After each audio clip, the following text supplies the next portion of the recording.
ആർക്കെങ്കിലും സ്കിൻ ഡിസീസോ എന്തെങ്കിലും ഡിസീസ് ഉണ്ടായി, അഥവാ മരുന്നും ഡോക്ടേഴ്സും എല്ലാം ഫെയിലായി പോയാൽ അവസാനത്തെ ഒരു മണ്ഡലകാലം ഗുരുവായൂരിൽ ചെന്ന് പൂജയിരിക്കുക, നടന്നാൽ നല്ലത്.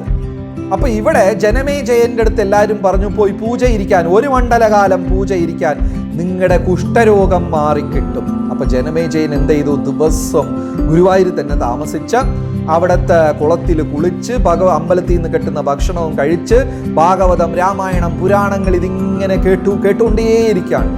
ഇങ്ങനെ ദിനം കഴിയുമ്പോൾ ക്രമേണ അദ്ദേഹത്തിന്റെ രോഗം കുറഞ്ഞു വരുന്നു. അസുഖം ഇങ്ങനെ പതുക്കെ കുറയുന്നുണ്ട്.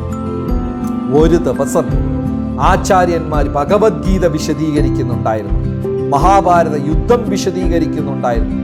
യുദ്ധത്തിൽ ഭീമസേനനാണ് ഓടി നടക്കുന്നത്. മതയാനയെ പോലെ ദേഷ്യത്തിൽ ഭീമസേനൻ ഓടി നടക്കുന്നു. ഭീമന്റെ മുമ്പേ ആനകൾ വരുന്നു. ഭീമൻ ആനകളുടെ തലയിൽ കയറി ഇടിച്ചു കൊല്ലുന്നു. ഇതൊക്കെയാണ് മഹാഭാരതത്തിൽ അദ്ദേഹം വായിക്കുന്നത്. ഭീമൻ എന്ത് ചെയ്തു? ഒരു ആനയെ വാല് പിടിച്ച് കറക്കി എടുത്ത് ആകാശത്തിൽ എറിഞ്ഞു. ആ ആനകൾ ഗ്രഹങ്ങൾ വിട്ട് പുറത്തു പോയി, ഇന്ന് വരെ തിരിച്ചു വന്ന് വീണിട്ടില്ല.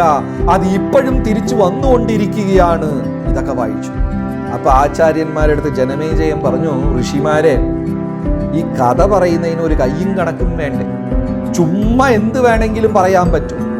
ഭീമസേനൻ ആനയെ വലിച്ചെറിഞ്ഞത്രേ, ആ ആന ഇപ്പോഴും തിരിച്ചു വന്നുകൊണ്ടിരിക്കുകയാണത്രേ, ഇതൊക്കെ ഞാൻ എങ്ങനെ വിശ്വസിക്കും എന്നൊരു ചോദ്യം ചോദിച്ചു.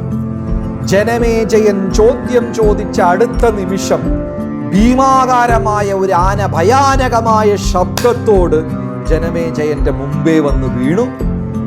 അതുവരെ ഭേദമായ ഗുണമായ കുഷ്ഠരോഗം തിരിച്ചു വന്നു. എന്താണ്? ജനമേജയന് ഇതിൽ സംശയം. ഗീതയിൽ തന്നെ കൃഷ്ണൻ പറയുന്നുണ്ട്, അസിതോ ദേവലോ വ്യാസ, ഋഷിമാരെല്ലാം ഇതിനെ പരിശോധിച്ച് കഴിഞ്ഞു അർജുന.